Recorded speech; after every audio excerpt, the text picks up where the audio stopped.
Up Against Caste, a comparative study of Ambedkar and Periyar. Basically, the book written by Professor Devi Chatterjee, former professor of International Relations Okay, sir. Department, Fine, sir. Okay, sir. Jadavpur University. We are excited to have such a distinguished group of participants here today to delve into this thought-provoking and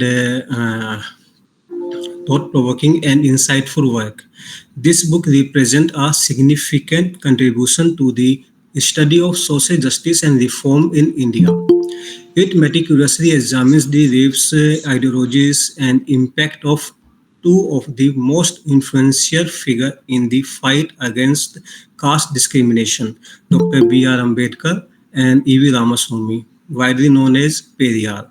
Both leaders shared a common vision of social equality and justice, and their work continues to resonate profoundly in contemporary discussions on caste and social reform. Dr. Ambedkar, as we know, was a pioneer figure in advocating for the rights of Dalits and was instrumental in shaping the Indian Constitution. His intellectual rigor, basically combined with his relentless struggle against caste oppression, has left an inedible mark on Indian society. On the other hand, Periyar's radical approach to social reform is focused on rationalism and critique of religious orthodoxy played a crucial role in challenging dismantling caste-based inequalities, particularly in the southern state of Tamil Nadu. In today's discussion, we will explore the comparative aspect of their ideologies, their strategies for social change, and the legacies they have left behind. We will examine their different approaches to confronting the deep-rooted system of caste system, their philosophical differences, and the impact of their movement on the broader struggle for social justice. Our discussion will be enriched by the perspective of our esteemed panelists and guests who will bring a weight of knowledge and expertise to the table. We encourage everyone to actively participate, ask questions, and share your insights as we navigate through the complexities of caste and visionary paths charted by Ambedkar and Periyar. So, I am invited to Mr. Vikas Kumar, the President of Indian Research Scholar Association, to welcome our eminent, famous guests and panelists. Mr. Vikas, over to you. Okay. Thank you so much, uh, Hemant Bhaiya, Hemant sir. You all can listen me well. My voice is coming, Hemant sir. Hello, hello, Hemant sir. My voice is coming.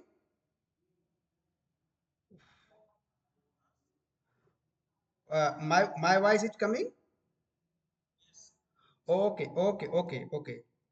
Uh, Thank you so much.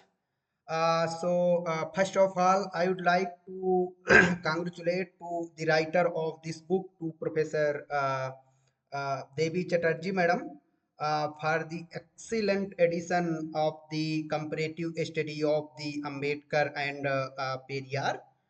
And I would like to welcome on the bottom of my heart and on the depth of my heart to Honorable Chancellor Sir, Professor Dr. uh, uh, Dr. Dr. Suresh Kumar. And I would like to welcome to Professor NPM Burma sir, Honorable Vice Chancellor of the Baba Sahib Bhimrao Ambedkar University, Lucknow. My voice is coming, Hemant Bhaiya? Yes, Vikas. Okay. And I would like to welcome today's guest of honor to Dr.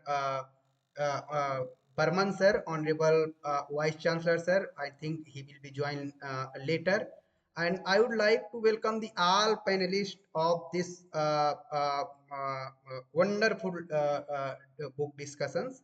I would like to also welcome and thanks to the entire organizing committee of the Indian Research Scholars Association who had taken a very good initiative like the book discussion. So I will not take more time because we have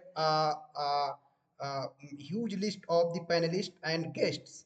So I will not take more time. Directly, I would like to invite to Honorable Chancellor Sir, Honorable Dr. Suresh Babu Jangla Sir, and Sir has a very huge experience on the administration and in the field of the academia, and Sir has done a very wonderful work when Sir was working as the IS officer in the various states of the India.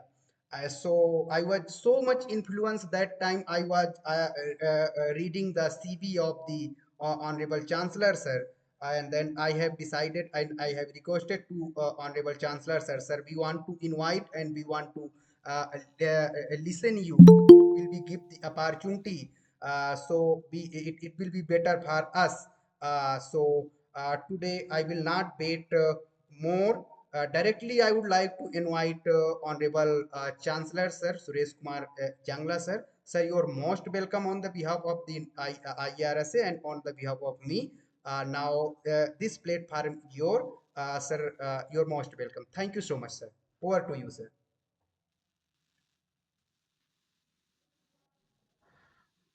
Sir, your voice is not coming, sir. Please unmute, sir.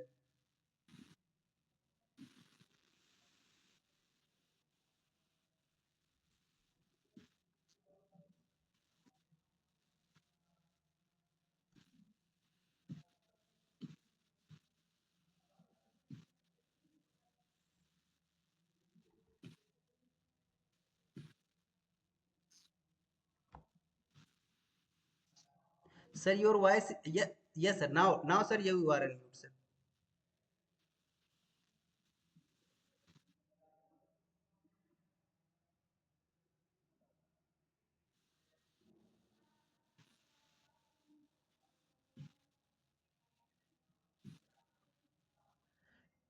Hemant, sir, I think sir voice is not coming.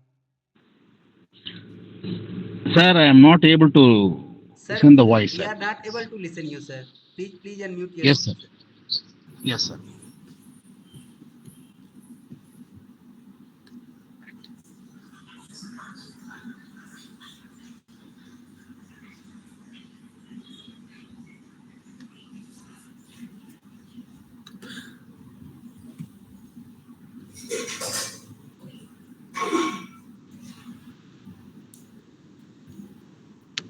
Sir, please unmute, sir.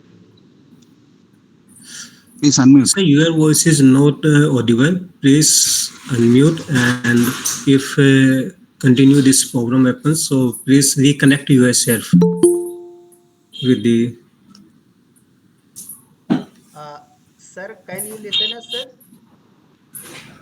Sir, please, over phone, please inform to him, sir. Yes. To, yes, I'm sir. Thank informing to you. sir. Yeah, yes. Okay, thank you, sir. Sir, can you listen us, sir? I'm calling to him. I think now we should be invited to, I think, Professor NPM Verma, sir. Sir is a Vice Chancellor of the Baba Sahab Bhim Rao Ambedkar University, Lucknow. So,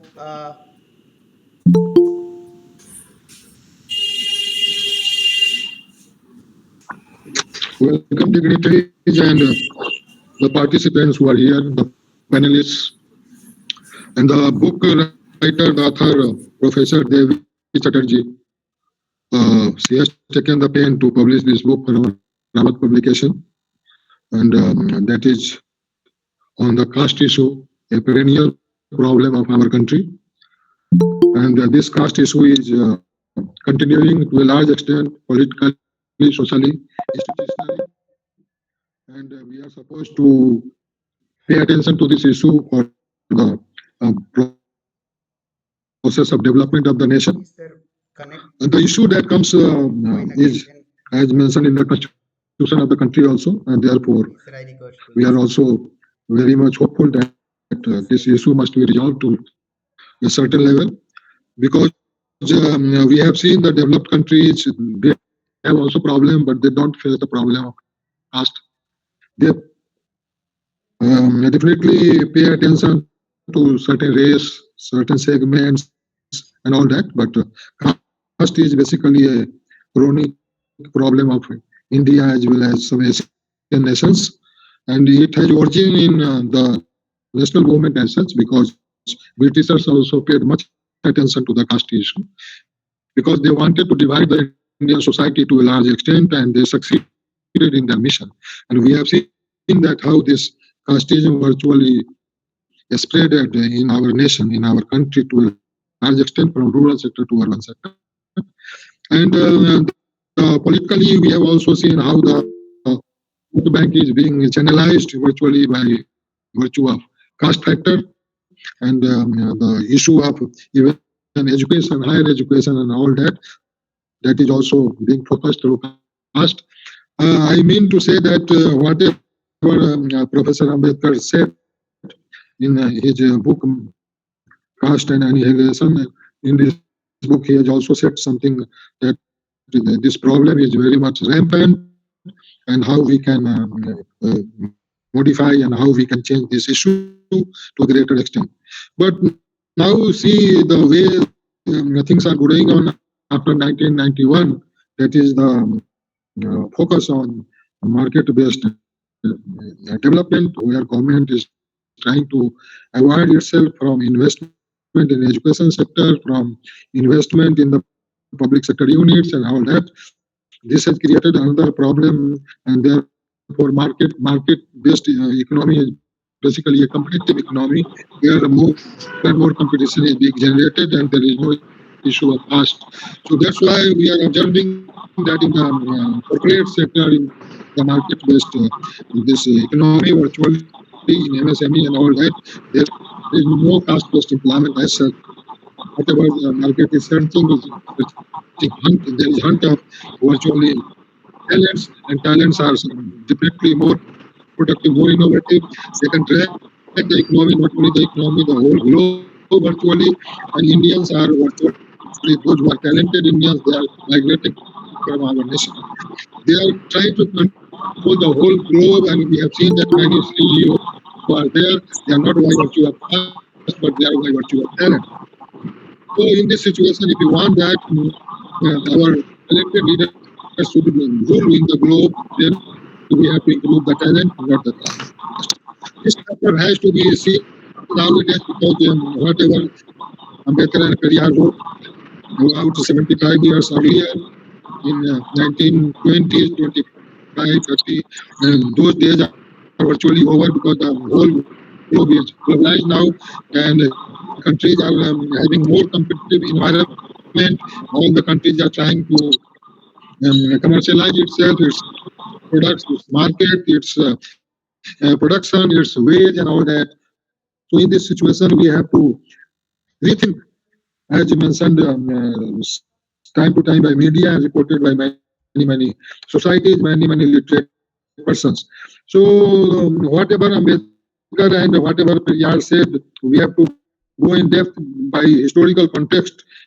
But if you go further and further in this environment of globalization, where cross-country environment is very competitive, and India is also trying to be this developed nation, as PM said, that by 2047 we have to be in the category of a developed nation. We have to pass through this around 22 years or so, through this developing phase, where we have to reach what Rosto said, that is, we have to cross this takeoff stage, then we have to go for high mass consumption stage.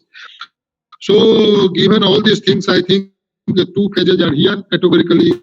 We now say in the public sector units, still there is domination of caste factor that is going on, and in the market economic competition is coming very far, where caste is virtually marginalized to a greater extent in the employment sector, in the employment sector, in the education sector, and all that.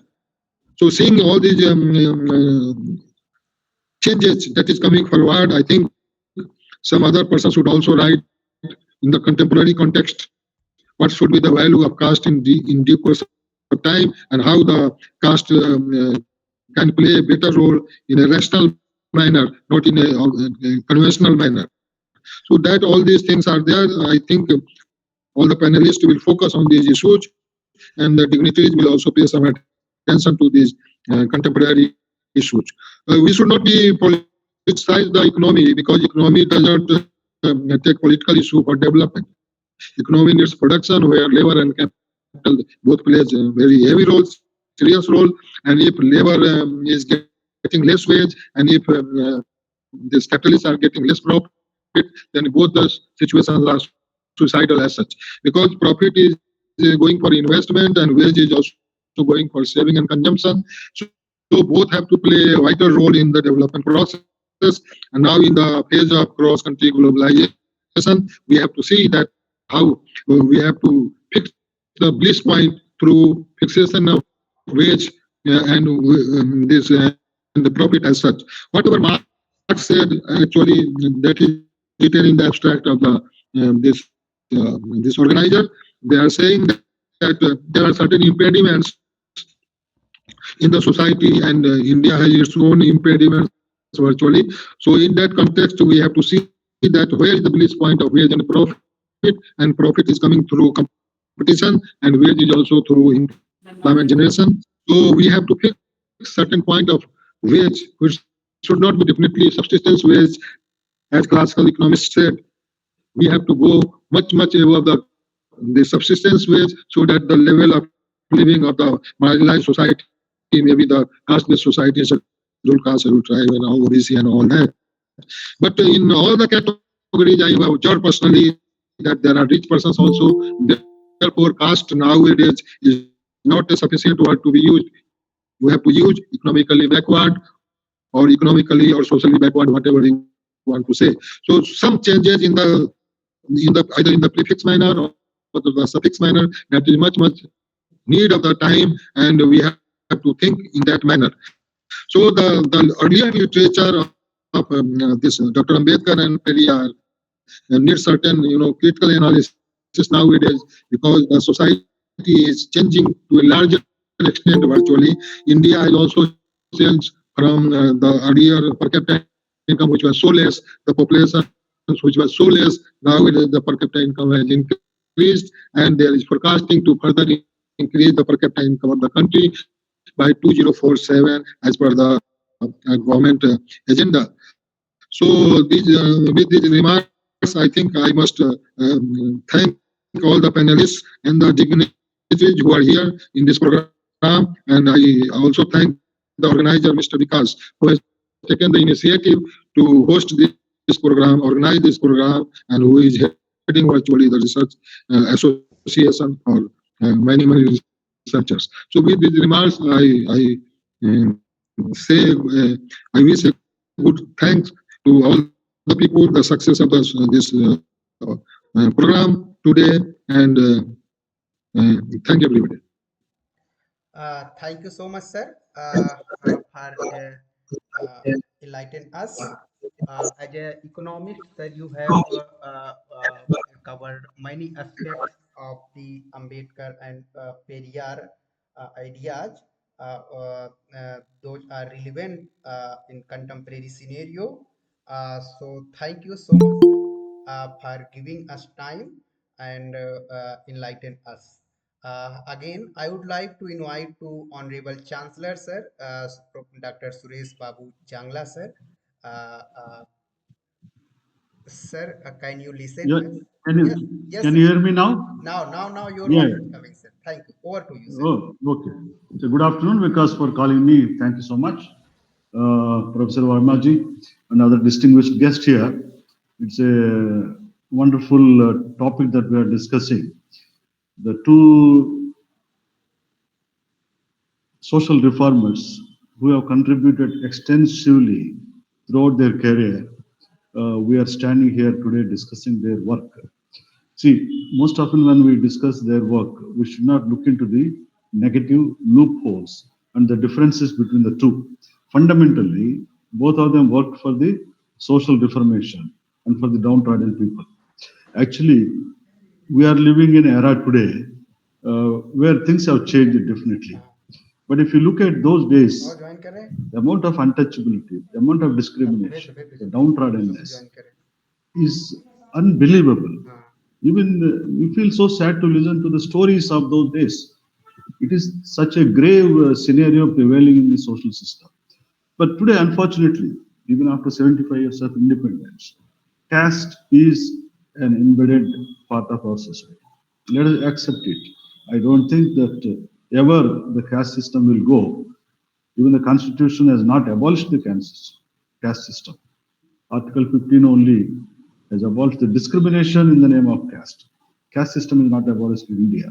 It is virtually like a DNA coding for every person. Your identity in the society is also established by the caste, not by religion. These two are different distincts. Religion and caste are different distincts.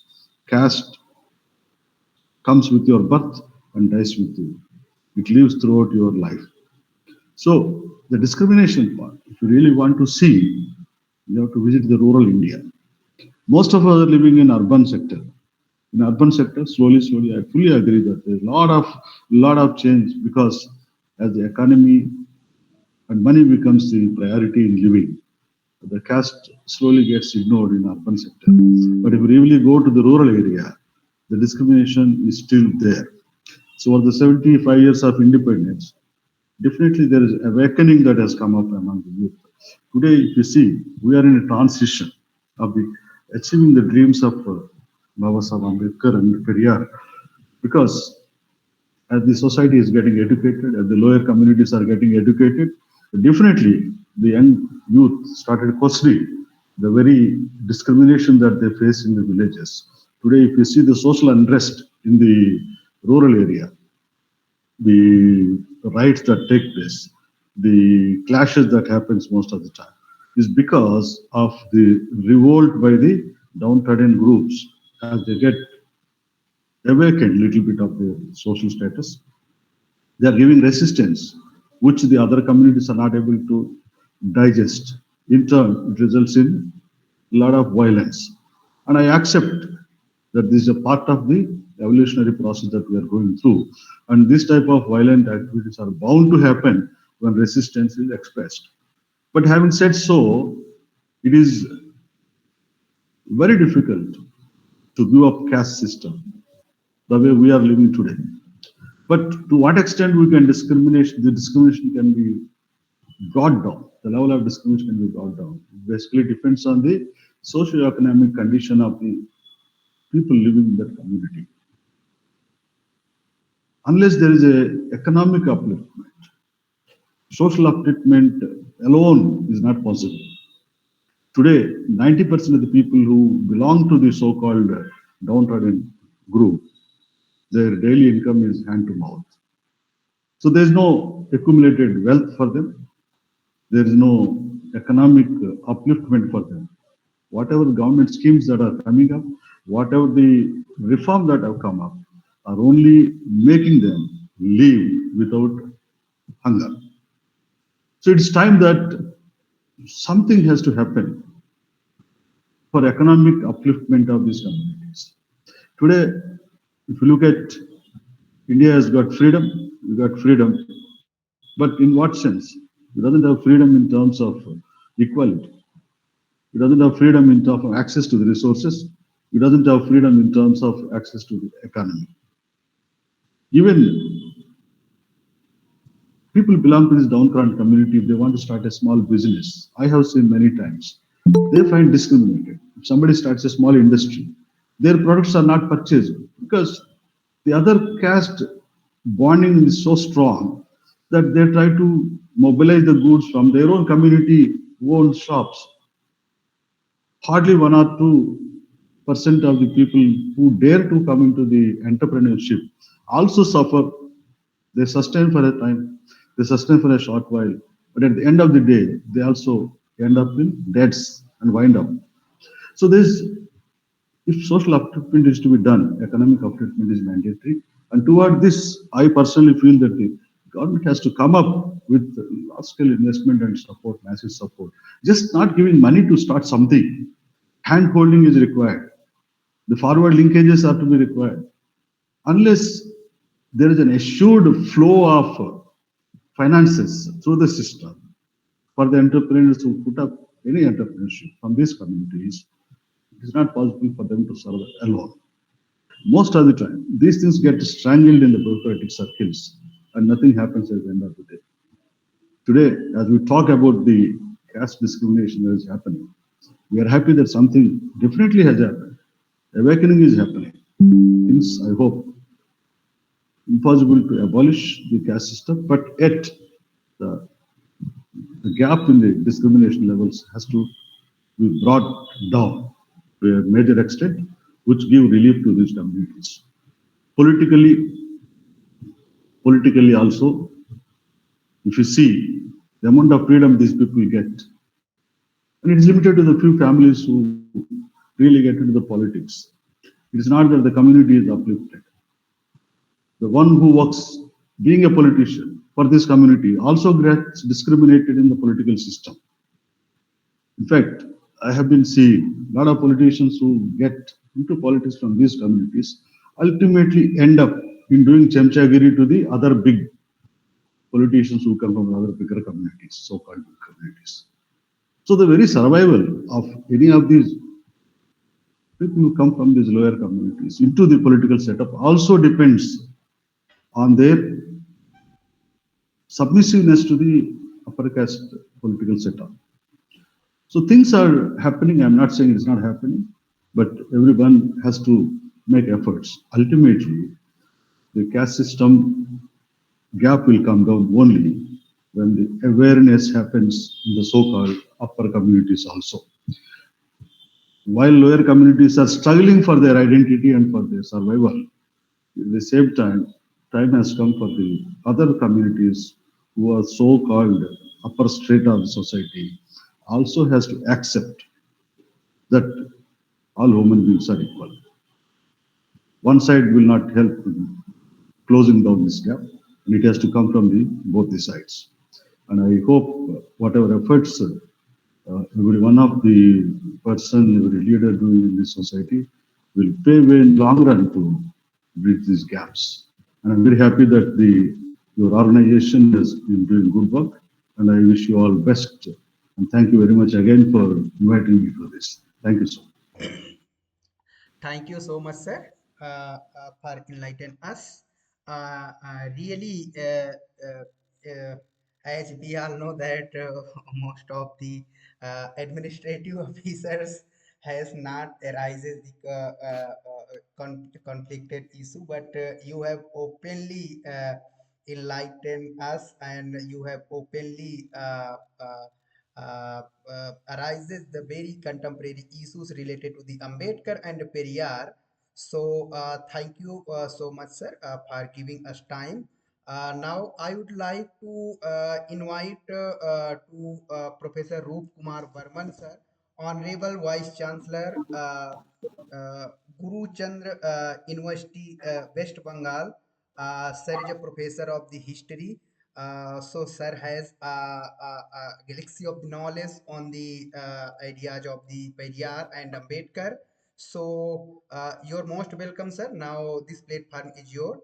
Uh, Welcome to you, sir. Over to you. Thank you. Thank you, Vikasji, and Suresh Babu, Satish Babu, and many others, all the participants present here. It is really a great opportunity for me to interact with you in the online platform. When Vikasji invited me, I told that I may not be available because of the heavy schedule. Now, somehow I have managed the time. But I found that the book that you are going to review or discuss today, it is an interesting one. It is because of two reasons. Firstly, I know the author. The author is very much close to me since the last 25 years. Even I have some idea regarding the writing of the book as well as the publication of the book. So I have gone through the book long back when it was even in the manuscript form. So now, instead of going through the book, I would like to highlight a few points that is very relevant for today's India as well as of the contemporary world.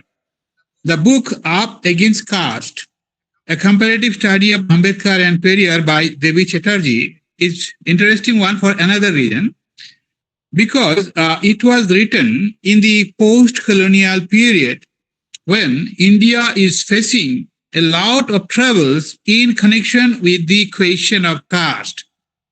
Whereas the book basically dealt with the colonial phase when India had a different type of social system, a different type of political environment.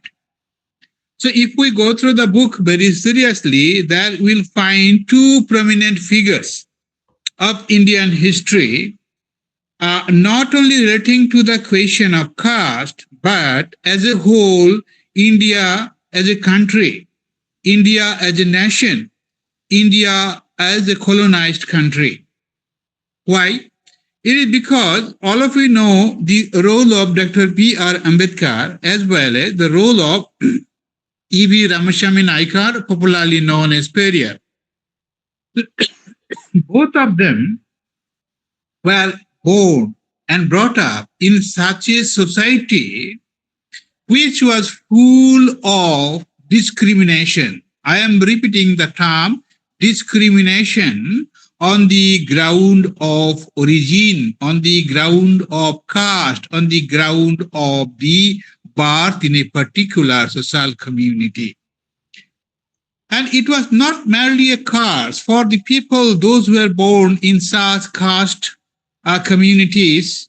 They had to face social discrimination in every phase of life, even after being competent enough. If you look into the history, if you look into the academic qualification of Dr. Ambedkar, you will not find a single leader who can be compared with Dr. B.R. Ambedkar. But if you think at the history, that why he was conferred the Bharat Ratna award only after 100 years of his birth, this kind of question is very, very interesting. On the other hand, Periyar, E.V. Ramaswamy Naikar, though initially associated with the nationalist movement, but he was disillusioned because of the question of discrimination on the ground of the caste. Now, later he tried to bring a kind of social revolution through the political empowerment.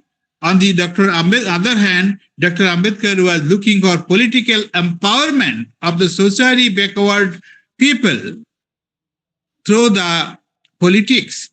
And later we have noticed that he himself converted into Buddhism and introduced a new type of Buddhist ideology, which is now called as Navajana Buddhism, Navajanism, or Ambedkarite Buddhism. And you won't believe, perhaps, that in South Asia, among the total Buddhist population of South Asia, the new Buddhists are almost 32% of the total Buddhist population of South Asia. So here, if we compare the activities of Dr. Ambedkar only with his movement against the abolition of untouchability and caste system, that would not complete to assess his role. At present, in India, almost we have 90 lakhs Neo-Buddhists. And out of these 90 lakhs Neo-Buddhists, you will find 80% are total Buddhist population is 90 lakhs. Out of them, 80% are Neo-Buddhists.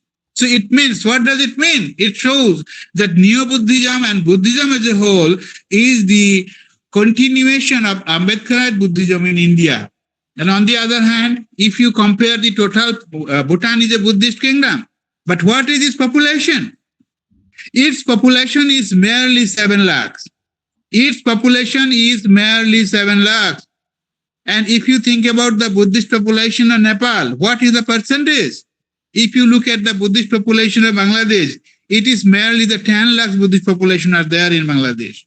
So if you collectively compare that, Ambedkar is not only related to his fight against the untouchability and casteism and caste discrimination, at the same time he has another contribution which is totally different from the activities of E.B. Ramaswamy Naikar. We have to take into consideration this point. Okay, forget about this. Now come to the recent issues that is very much fascinating for South Asia as a whole.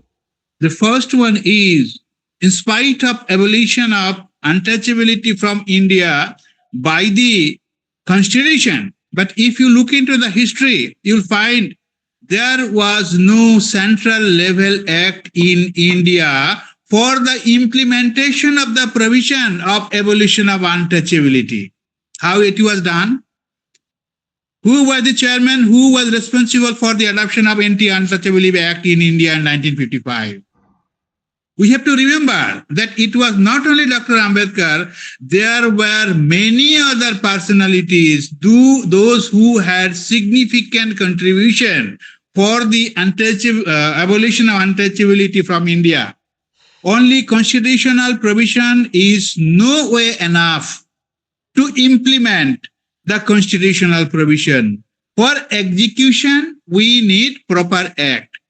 So the abolition of untouchability offense bill that was introduced in 1954 and finally it was adopted in India, the abolition of untouchability act in 1955, the person was not Dr. B.R. Ambedkar. He was alive at that time. It was the contribution of another political leader who originated from the so-called scheduled caste community. I am not using the term called Dalit. He belonging to the scheduled caste community, Mr. Upendranath Burman. So we have to look into all these things, that when we are talking about the icons or the heroes, they are heroes because they have been accepted and they have been supported by others. So here we have to take into consideration the role of other related leaders who had carried out the dreams of Periyar, Ambedkar into reality. The reality is that Anti-Untouchability Act or Untouchability Offence Act was adopted in 1955. It is not by Dr. B.R. Ambedkar, but the chairman was Mr. Upendranath Burman, UN Burman. You can go through it. Now, in spite of abolition of the untouchability and adoption of the Act, we have noticed that in the post-colonial India, the casteism became a very, very serious issue. Here, two things is very important. Firstly, the casteism and caste violence of two characters. The first one is called the soft casteism, and the second one is hard casteism. What is soft casteism? Soft casteism is psychological casteism or psychological violence which is being committed against the socially backward communities, including the scheduled castes, scheduled tribes, OBCs, and many other socially backward communities, but for which it is very difficult to prove. It is psychological, it is notional, it is prejudiced, it is often impossible to prove, but we can find this kind of things, presence of this kind of things, particularly in the higher educational institute. If you look into the last incidents that took place in India, in the prominent central universities or the state universities, including Bombay IIT, Hyderabad Central University, and many other institutes, you'll find that soft casteism is very, very common in the higher educational institutes. On the other hand, in the post-colonial period, hard casteism, which is physical casteism, which is often visible. Sometimes we find in the media reports that someone is beaten because of his origin, because of his birth in a particular caste community. This is hard casteism is to some extent available that can be proved, that we find in the media reports. And This is perhaps the less dangerous. You know the infamous case of Mirzpur incident that took place in Haryana in the Balmiki village. Perhaps you can remember the incident that took place in Uttar Pradesh. Very serious case, the Munnikhera case, the Rambati case of 1999, which received the attention, drawn the attention of Amnesty International, Asian Human Rights Forum of 1999. You just click on the Munnikhera incident of Rambati case, you will find how severe physical torture was committed on the so-called socially backward communities by the upper caste people. And this kind of thing is very common. But why soft casteism or soft caste violence is going on even after adopting the different kind of acts against the atrocities which are to be being committed against the socially backward communities? We have the Scheduled Caste Commission, we have the National Commission for the Scheduled Tribes, and all these things, if you look into very seriously, all these commissions were basically constituted and implemented in the 1990s. Why not before 1990? This question can be raised. Why the government of India was silent to adopt this, constitute this kind of commission in India? Why all these things were done only 1989, 1991, 93 onwards? This is a very important issue of our contemporary research. I would request the research scholar to think about this case.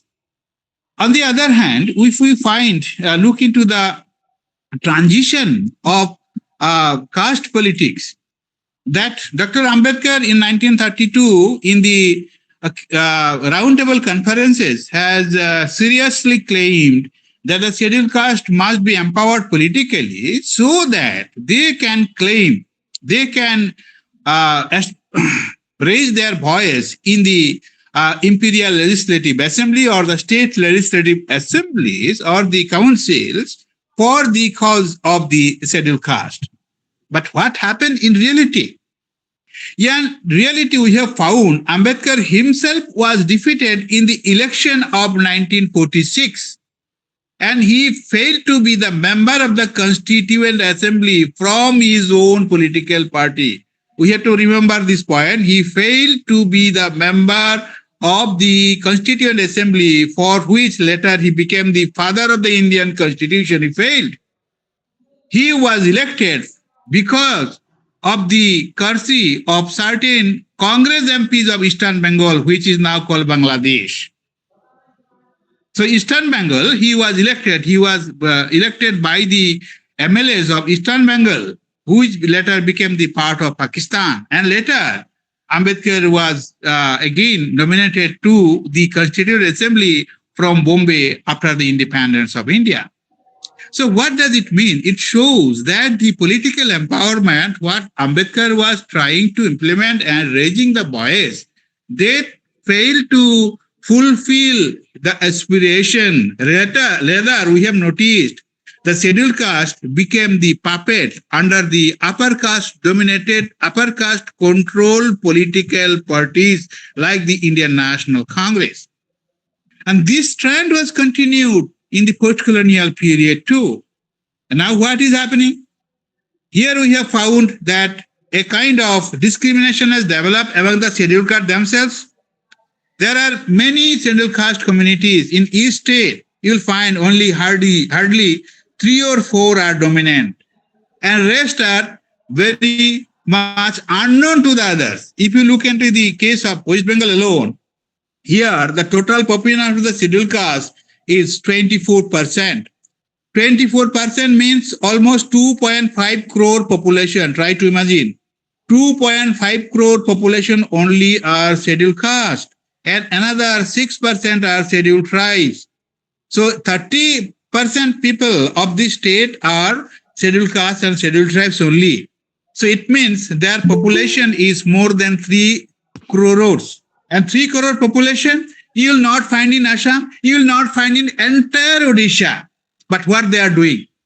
What they are doing, how much they are politically powerful here. You will find the same kind of thing in other states also in terms of percentage. Their population sometimes 23%, 24%, even 27% is noticed. But how far they are politically powerful? You will find that they are politically less powerful. They fail to influence the other because they are now being controlled by the upper caste control political parties. This is the problem in the politicization and political empowerment, and this is the ultimate reality in India. So means here we have noticed that this is a kind of political subordination. This political subordination is still going on, and previous speakers have identified that why this political subordination is there. Obviously, it has some kind of link with the economic background. The economic background is that among the people belonging to the below poverty line, who are the majority, whose percentage is highest, Sir has already identified, until or unless there is economic empowerment, it is impossible to eradicate subordination versus domination. On the other hand, it is also a non-traceable trend. A considerable number of people, irrespective of their caste, they are migrating other countries. And here, when they are migrating in other countries, it is noticed that the number of the scheduled caste or other backward communities is no way less. Means they are competent enough to fight against or to fight for themselves to get the better opportunities.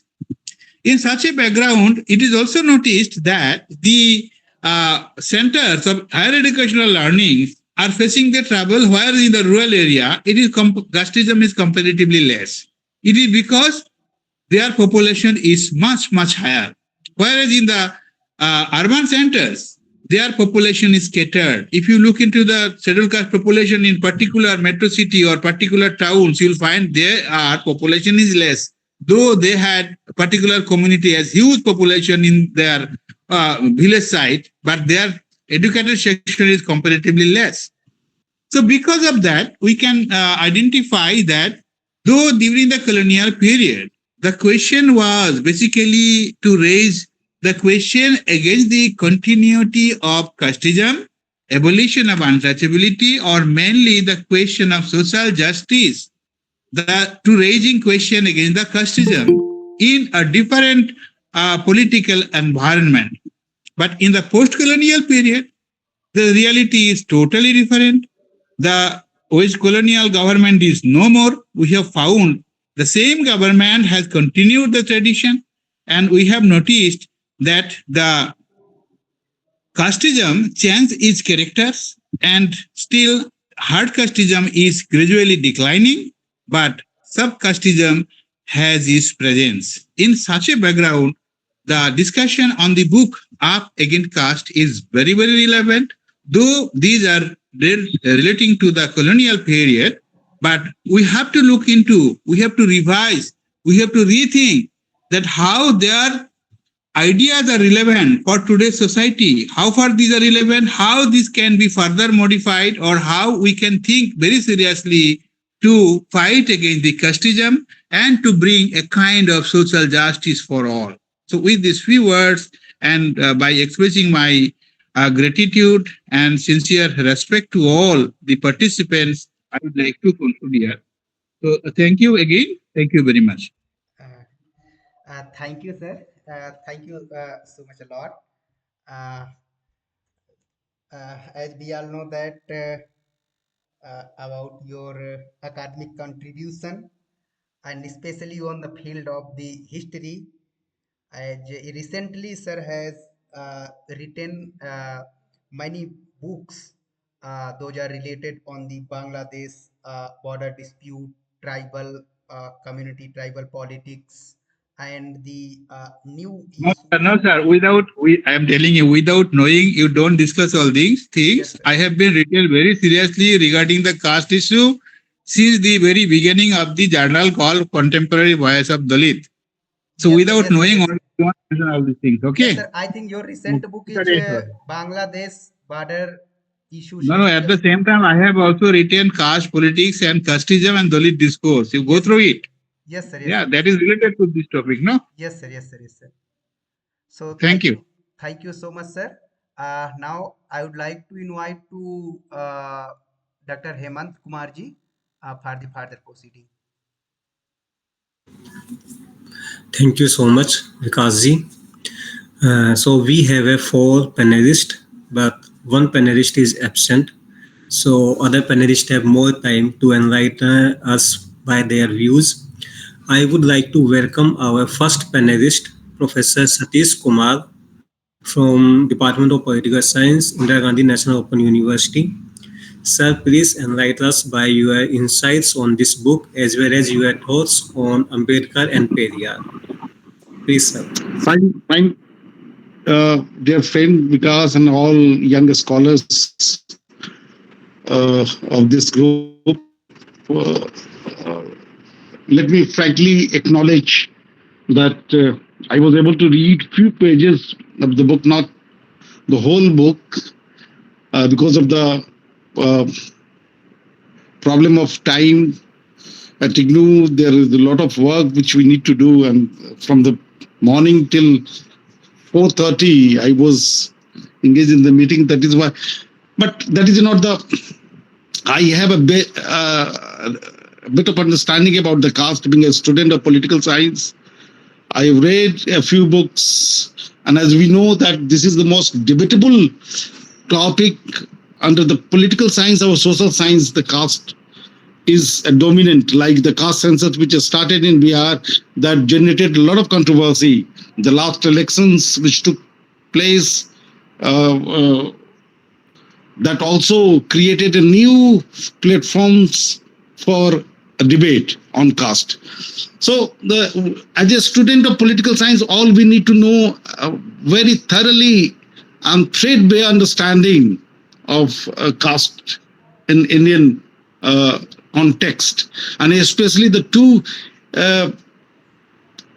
great scholar, political reformer, social reformer, political understandings of Ambedkar and Periyar. Ambedkar considered Periyar as his guru.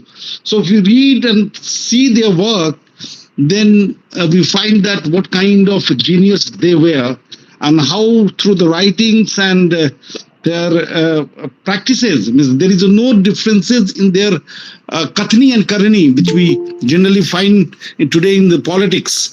There is a lot of dichotomy which exists, but Periyar and Ambedkar, what they said, they wrote the same thing, and that is how we imbibe on the factors of the caste.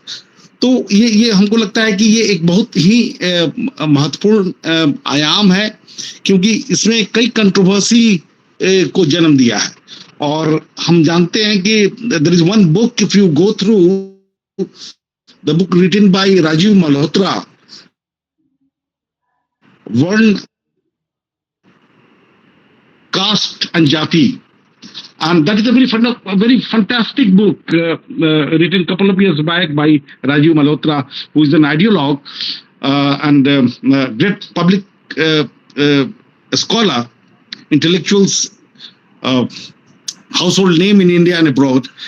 According to him, there is a lot of difference between the Varn and caste. The caste, which as it has been incorporated in the academics and generated a lot of controversy in different ways, that itself is a problem. We cannot equate the Varn and caste altogether with the same meaning. If you read the Indian literature of Mahabharata and Ramayana also, the Krishna said it, I created the 4 Varna.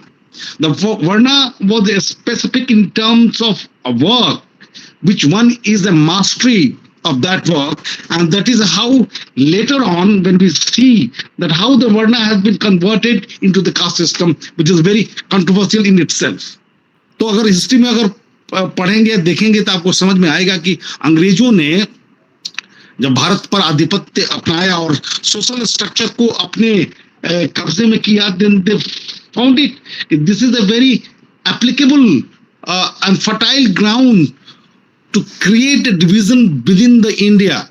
And if you once you create the social division in India, that will create a dividends in the political terms, and that is how the progress and the literatures were being written, और उसके आधार पर फिर वो चीजें आगे बढ़ी. अगर हम उस नजरिए से कास्ट एनालिसिस की बात जो हमारे भीमराव अंबेडकर जी ने कही है, और जो बातें उन्होंने लिखी है, वो आप बीती है बहुत सारे, क्योंकि उनसे बड़ा हमको नहीं लगता है कि भारत में प्रैग्मेटिक थिंकर और प्रैक्टिशनर हुआ, क्योंकि कई ऐसी चीजें उन्होंने कही और लिखी जो इंडिक पर्सपेक्टिव को अगर हमें डेवलप करना है, सोशल स्ट्रक्चर को समझना है, तो उनसे बेहतर और ओरिजिनल थिंकर हमको नहीं लगता है कि भारत की मिट्टी से कोई जन्मा होगा. और यही कारण है कि मैं तो कई बार ये कहता हूं और समझता हूं as a student of political science कि किस तरीके से अंबेडकर के नाम को पॉलिटिसाइज किया गया और मिलाइन भी किया गया. और sometimes we believe and I think you will also trust that dead Ambedkar is more powerful than the alive Ambedkar. When Ambedkar was alive, was generating his ideas within the Congress and outside the Congress, he was being synchronized, he was being suppressed by the other leaders. He was not allowed to have, and that is how it continued till he was alive. When he was no more physically, his idea was being grabbed by a different political outfits, whether it is the Congress, whether it is Bahujan Samajwadi Party, or you can name any of the political entity. They all wanted to grab the name of Ambedkar and flag off that we are Ambedkarite, and Ambedkar is the closest subscriber of this political outfit.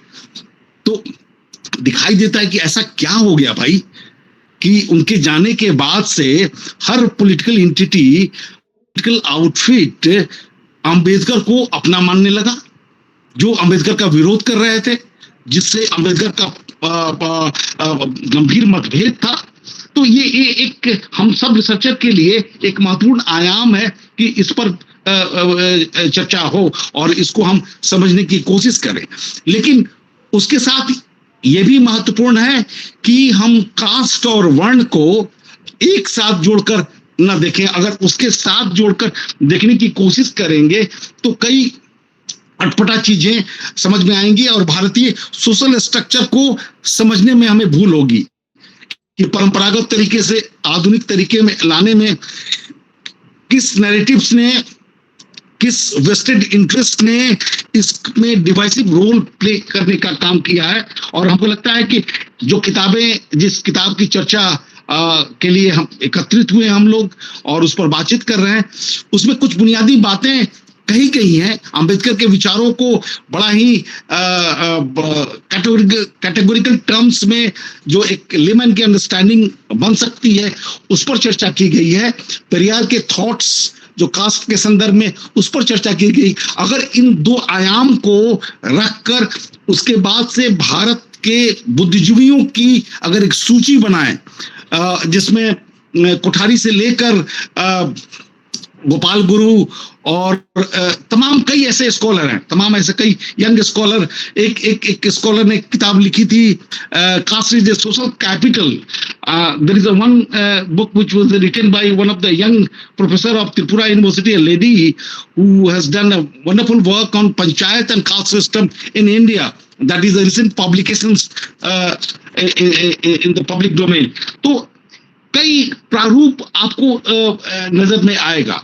लेकिन अगर आज की तारीख में अगर cast को जिस तरीके से हम समझते हैं और उसकी व्याख्या करते हैं, तो सामाजिक स्ट्रक्चर में this is unbeatable problem which exist at every state, and that is how our social structure is completely disarrayed.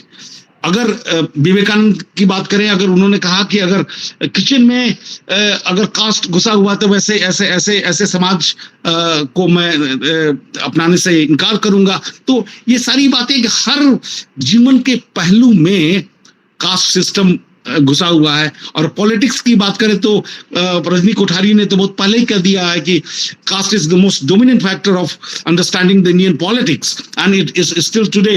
Even the last general election, larger flank, even distribution of tickets and getting the birth seat of a minister was also determined by the caste.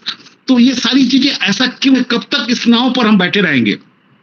Bharat को अगर विकसित भारत बनाने की परिकल्पना है, जिस 247 तक हम विकसित भारत के रास्ते पर आगे बढ़ना चाहते हैं, तो क्या इसी रास्ते पर हम आगे बढ़ सकते हैं जहां पर आज भी मंदिरों में दलितों को प्रवेश बंधित है? कानूनी रूप से नहीं, कानून तो बन जाता है, कानून का अपना स्वरूप होता है, लेकिन कानून से समाज नहीं बदलता। क्या सामाजिक परिवेश में ये बदलाव जरूरी नहीं है? क्योंकि जब तक उसमें बदलाव नहीं आएगा, उस स्ट्रक्चर में बदलाव नहीं आएगा, तो क्या हम कानून का सही तरीके से अनुपालन कर पाएंगे? आज भी अगर हम गांव में जाते हैं, देखते हैं, irrespective of any north and south, you go anywhere, you always every week will be finding atrocities against the Dalits. Why is it happening? Because they are asserting themselves. They want it as an individual rights for them in a free India, which has not been endorsed by the society. तो larger section में कहीं ना कहीं पर ये divisive forces बहुत ही strongly inbuilt हैं। Literature बहुत सारे हैं, लेकिन उस लिटरेचर के साथ एक डेमोक्रेटिक सेंटिमेंट जिसे हम कहते हैं कि पॉलिटिकल डेमोक्रेसी तो हमने अडॉप्ट कर लिया, economic democracy is gradually percolating, but though the division is still much large, पर सोशल डेमोक्रेसी की जब हम बात करें वो अभी भी बहुत दूर है। कई जगहों पर आपने नक्सल की समस्याएं राष्ट्र के लिए एक चुनौती बनी। We did a little of research and writings on the Naxal problems across India. Some of my articles are there on the online if you could like to read. If you try to identify what was the reason is a political reason, is economical, but larger reason is the social reason of Naxal problem, which has been less analyzed by the scholars. The social dignity which they wanted to have was not being given by the society. So large section of the society, it was Naxalbari was not only fight for the land. When that same issue traveled to Bihar and traveled to different parts of the India, it was largely a social fight for the social justice. तो हमें बड़ी विनम्रता के साथ में हम सभी को ये कबूल करना पड़ेगा कि आज भी स्थिति बहुत बेहतर नहीं है। जिस तरीके से आर्थिक इकोनॉमिक मोबिलाइजेशन ग्लोबलाइजेशन के जमाने में हम एक होकर आगे बढ़ने की कोशिश कर रहे हैं, उसमें भी डिवाइसिव फोर्सेस बड़े ही स्ट्रांगली बिल्ट हैं। स्कैवेंजर, जिसे सफाई कर्मचारी जो गटर में जाकर भीतर साफ करने वाले लोग हैं, उसमें से एक ही जाति के लोग क्यों हैं? क्या इस पर हम जिन गंदगियों की आलोचना शहरों में फैलने पर हम करते हैं, क्या वो एक जाति विशेष का काम है? तो इन सारी चीजों पर हमें बड़ी बारीकी से और संवेदना के साथ देखना होगा, समझना होगा और उसे अकादमिक जगत में स्थापित करने की कोशिश करनी होगी। तो उस तरीके से हमें लगता है कि ये किताब अपने आप में हम सभी के लिए, अगर हम पूरा पढ़ेंगे तो और ज्ञान होगा। हमने पूरा नहीं पढ़ा, हमने उसमें जो डिफरेंट टॉपिक्स थे उसको देखा, और हम ये भी जानते हैं कि इस स्ट्रक्चर को समझने में अंबेडकर से बड़ा philosopher, social activist, political thinker हम नहीं मानते कि आधुनिक भारत में इससे बड़ा कोई व्यक्ति हुआ है जिनके ओरिजिनल थॉट ने इस देश को सेव करने और बनाने में अहम भूमिका निभाई है। मैं अपना इन्हीं शब्दों के साथ अपनी बात को खत्म करना चाहूंगा, क्योंकि एक कुछ महत्वपूर्ण काम है जिसे हमें करना है। धन्यवाद।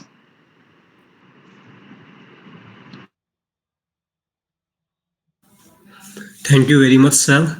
It's really very grateful to hear you. You mentioned about the difference between Varna and the caste, given the examples by the Mahabharata, and explained the caste-based discrimination in contemporary times also. So I would like to welcome our second panelist, Professor D. Devanathan. He is head of the Department of Political Science and Public Administration from Anna University.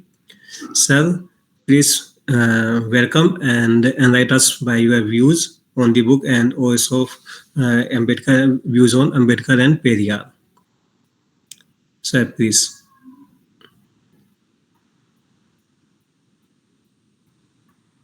Dr. Devnathan, sir. Uh, Devanathan sir, can you listen us? 1 minute. I think there is some network. Okay. Vikas, I request to please call him and ask to go unmute himself. So Sir, without the please. Yes, wasting yes, time. sir, sir. Sir, Okay, okay, okay. Yes, sir. sir, Sir, please. sir.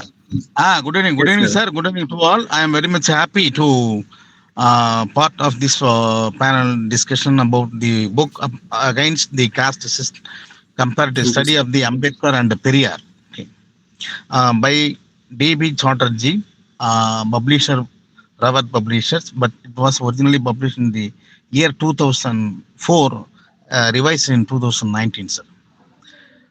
It is a very important book. To review this book, I had an opportunity given by the Indian Research Scholars Associations. I convey my sincere thanks to the organizers of this panel discussion about this book. Okay. The topic itself is create a lot of impact among the social scientists about up against the caste, why we up against the caste system, what it did for the Indian society. In this situation, the author rightly select the uh, topmost doyen of the social reformer, Dr. Ambedkar and Periyar, a comparative studies. Okay. The caste is a misnomer of the Indian caste system. It is one of the social factor like religion, race, language, regions. You can change your religion from one religion to another religion. You can, but you will not never change your caste because it is by birth, decided by birth. It is one of the important character of the Hindu religions since many centuries, more than 3,000 years. Sir, Our now the you. caste system, rigid system, it won't allow the lower grade people not Okay, sir. Yes, sir. uh, Because just I have enjoy the disconnect from my purities. internet for this The reason Hindu only. caste system preach the purity, but the untouchables are the lower sections. Okay. Yes, sir. Yes, We know please very well explain, about sir. the Because caste after system. this That's why. panelist disconnect. Why we up against the caste system? What the caste system did for the societies? Okay, if you caste do rights and wrongs, okay, but the caste does if caste help to unite the people for marriage purpose and employment purpose or other business purpose. But with the help of the caste system, the one section, the lower section were never allowed to up in not political, economic, social, culturally they were named. One of the vice chancellor rightly pointed about that Britishers did for the empowerment of the scheduled caste. In the Hutton in 1931, he identified, published his report, the census report, identified 1.5 lakh caste and 40 lakhs subcastes.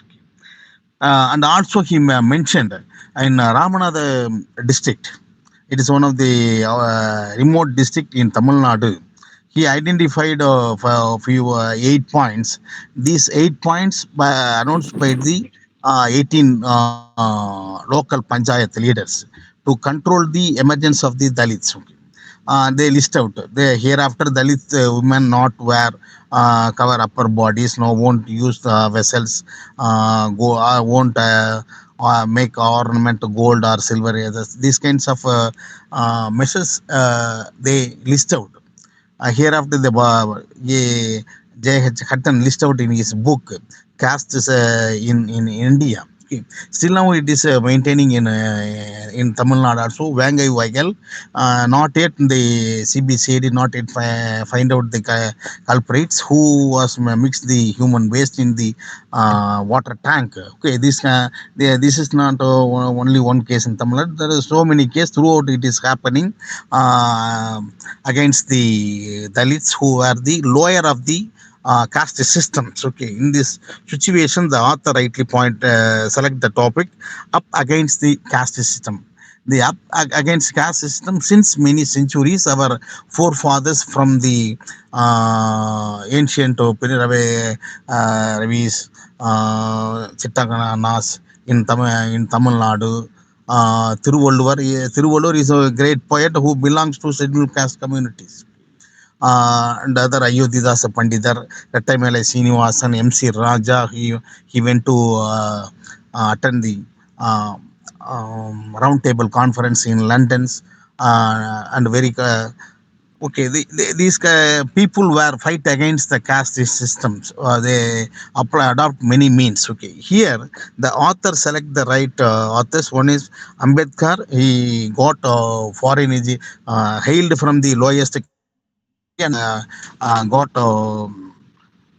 foreign and other education. With the help of this education system, he uh, uh, got a chance to uh, prepare our the constitutions.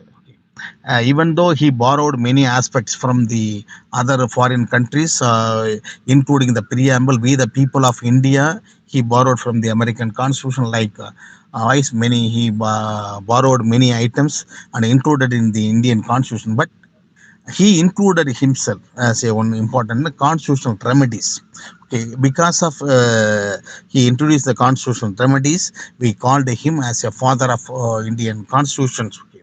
He Ambedkar decided that the law, the political means is the best means to empower the untouchables. Okay, the same. But in Tamil Nadu, Periyar is not much educated like Dr. Ambedkar, but he hailed from the uh, upper caste. Upper caste means upper non-Brahmin caste. Upper non-Brahmin caste below Brahmin caste. But he economically very sound. Okay, he because of his own experience, he fight against the caste system, and he wanted to criticize the Hindu religious dogmas, and he cleverly identified the women are the center point for the maintenance of the caste system and the maintenance of the religious system in India. So the Periyar uh, promote many ideas for the empowerment of women. Okay. And also the scheduled caste. I congratulate the Debi Chatterjee. She identified the two authors. Dr. Ambedkar, educated, well educated. He's the first person who got foreign education from America and other countries. Okay, but Periyar, but he is a social reformer.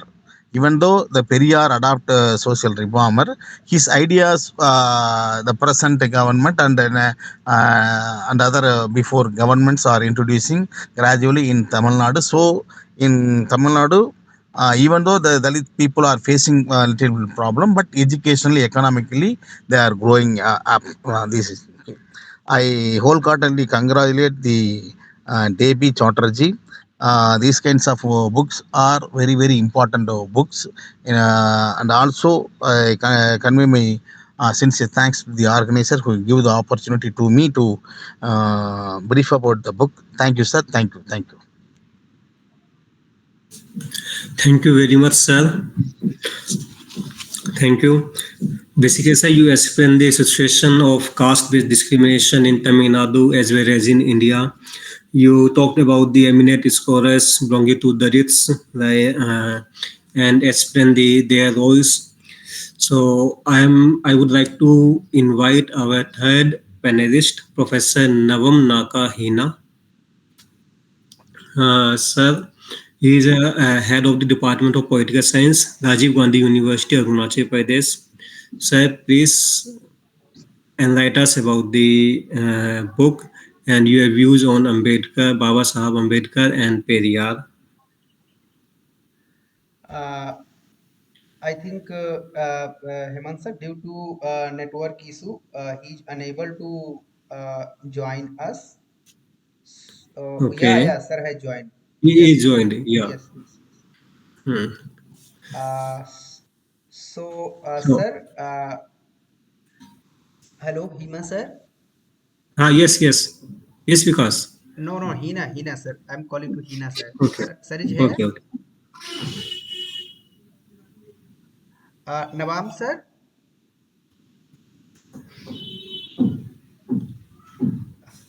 Nawab Naka Hima sir. Can you listen us? I think in Arunachal Pradesh में बारिश ज़्यादा हो रही है तो इस कारण sir शायद Yes, network yes issues yes yes create है वहाँ पे काफी. Yes I think Hmm. Some network issue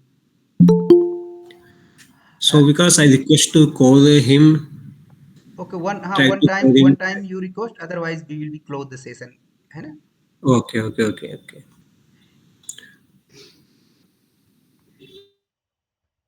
Hima sir आप हमें सुन पा रहे हैं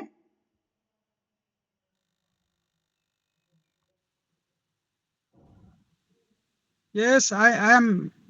Am I oh audible? Yes sir yes sir yes sir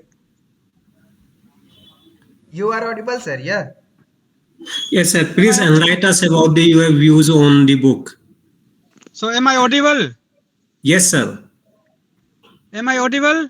yes Yes, sir sir. You are Yes. Audible sir So thank you very much for inviting me to be part of this program. So this Ambedkar, B.R. Ambedkar is in our syllabus, PG syllabus, political science departments. So we department of political science also celebrate the.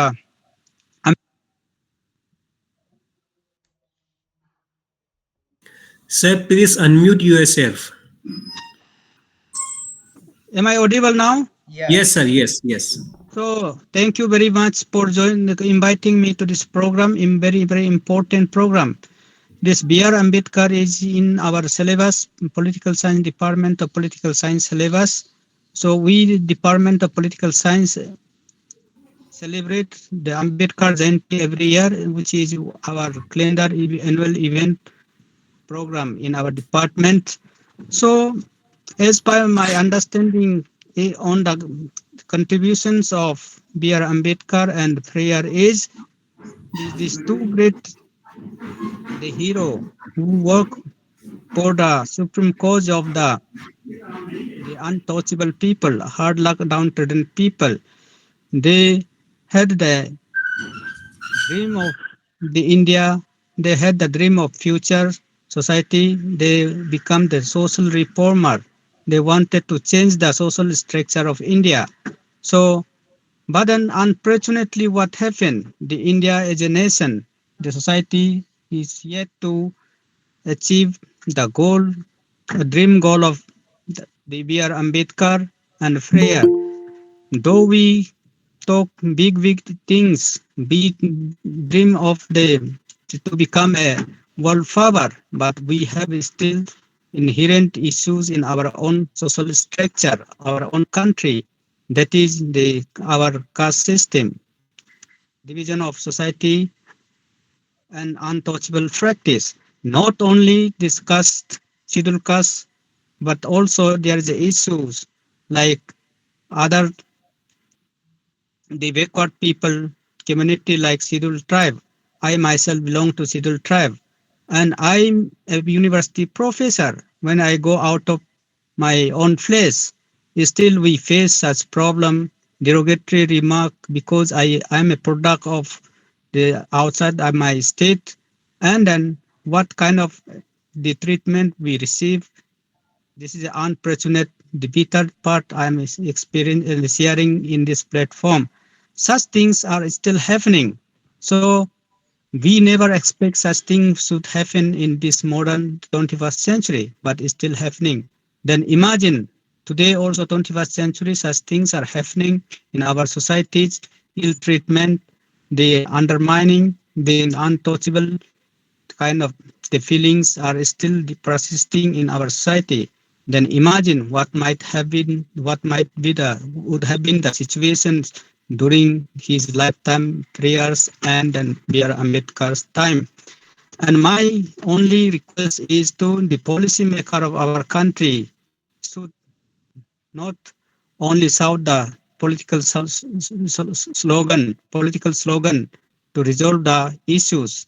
Practically, they have to come to the table. They have to come to the practical points where they can improve the conditions of the scheduled caste and scheduled tribe people, in general untouchable people. So, so with this, I conclude my remark. Thank you very much for inviting me. Thank you very much. Thank you once again. Thank you, Professor Navam Naka Hina sir. Thank you very much. Now, floor is open for questions. I request to the participants to ask the questions. Before going to ask, please introduce yourself, your name, belonging university. So, floor is open for the questions. I think Hemant Bhaiya panelists are not here, so we will not take questions because all panelists has left the But session. there is a one panelist available, Navam Yeah, Naka yes, yes, yes. Hina sir. So, if anyone wants to ask any questions to him, please raise your hand and ask question.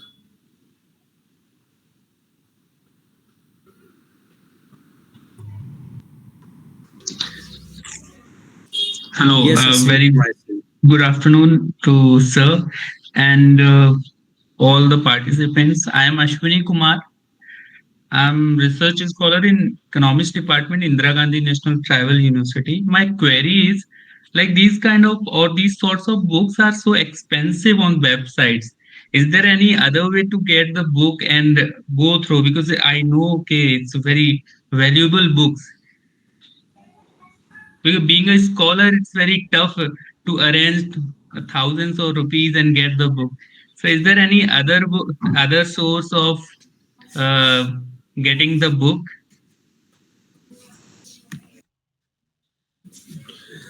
You are right, Mr. Aswin Kumar, and we also want to know the other alternatives. So, Navam Inanaka sir, if there is any alternative available where we can find the book. So extremely sorry, I have no idea where the book will be available. Online you can subscribe it and it should be available, reachable to all section of the society. So this is my request to author and publisher also, because I am also a author myself. I also keep writing books on the various issues of the Nisi tribes, the tribes of Arunachal Pradesh, because sometimes it is depend on the marketable also, because publisher they look for market their benefits, so that may be the reasons. But this is not like that. This book, the author by the Professor Devi Chatterjee, is a very good book. So it is a immensely very important books. Is a contributions to the our Indian society. So ultimately it is the author and publisher has to do, and we as a individual, I have nothing to do with the publishers and the book authored by the other the authors. So sorry. Okay. Thank you, sir. Now, is there any other question relevant to the topic? No. So I would like to invite Mr. Ganesidar for the vote of thanks. Thank you Hemant ji. मेरी आवाज़ आ रही है? Yes, sir. तो आज के book discussion programme में आए हुए सभी सहभागियों का, सभी स्टूडेंट्स का बहुत बहुत धन्यवाद. सबसे पहले मैं आज के चीफ गेस्ट डॉक्टर जे सुरेश बाबू जांगला, जो कि ऑनरेबल चांसलर हैं राजीव गांधी यूनिवर्सिटी से। सर आप जुड़े, आपने अपना वक्तव्य रखा, बहुत बहुत धन्यवाद। और आज के प्रेसिडेंट प्रोफेसर नीलमणि प्रसाद वर्मा, जो वाइस चांसलर हैं बाबा साहब भीमराव अम्बेडकर विश्वविद्यालय लखनऊ से। आपने अपना बहुमूल्य समय दिया सर, आपने अपना मंतव्य रखा पुस्तक के बारे में, हम आपके शुक्रगुजार हैं। उसके बाद आज के गेस्ट ऑफ ऑनर प्रोफेसर रूप कुमार वर्मन, कुलपति गुरुचांद विश्वविद्यालय पश्चिम बंगाल, बहुत बहुत धन्यवाद सर आपका। और आज के पैनलिस्ट विद्वानों में प्रोफेसर सतीश कुमार, जो कि इग्नू से हैं, हमारे बीच जुड़े, उन्होंने अपने मंतव्य रखे वर्ण और जाति के बारे में, उनके आभारी हैं हम, बहुत बहुत धन्यवाद सर। आपके बाद प्रोफेसर देवनाथन, जो हेड ऑफ डिपार्टमेंट हैं पॉलिटिकल साइंस डिपार्टमेंट के, अन्नामलाई यूनिवर्सिटी से हैं, बहुत बहुत शुक्रिया सर, हम आपके आभारी हैं। और सबसे लास्ट में प्रोफेसर नबाम नखाहिना, जो कि हेड ऑफ डिपार्टमेंट हैं political science Rajiv Gandhi university से, बहुत बहुत धन्यवाद सर। मुझे लगता है शायद विनोद कुमार मिश्रा जी नहीं जुड़े, हम उनका भी धन्यवाद देते हैं। साथ ही आज की ऑर्गेनाइजिंग कमेटी जो है विकास जी और हेमंत जी, आप सभी लोगों को बहुत बहुत धन्यवाद, बहुत बहुत शुक्रिया। Ganesh ji, one professor professor Muthu Lakshmi madam, senior professor department of the political public administration, central university Mizoram, has joined from starting to the end. So जी जी, हम मैम को भी बहुत बहुत धन्यवाद देते हैं। आप शुरू से अंत तक जुड़ी रही। वैसे आजकल कार्यक्रमों में ऐसा होता नहीं है कि लोग लास्ट तक जुड़े रहें, तो आप लास्ट तक जुड़ी रही मैम, आपने सुना और बनी रही, बहुत बहुत शुक्रिया, बहुत बहुत धन्यवाद ma'am. okay, thank you so much everyone, thank you. Thank you everyone. Thank you Muthu Rasmi ma'am.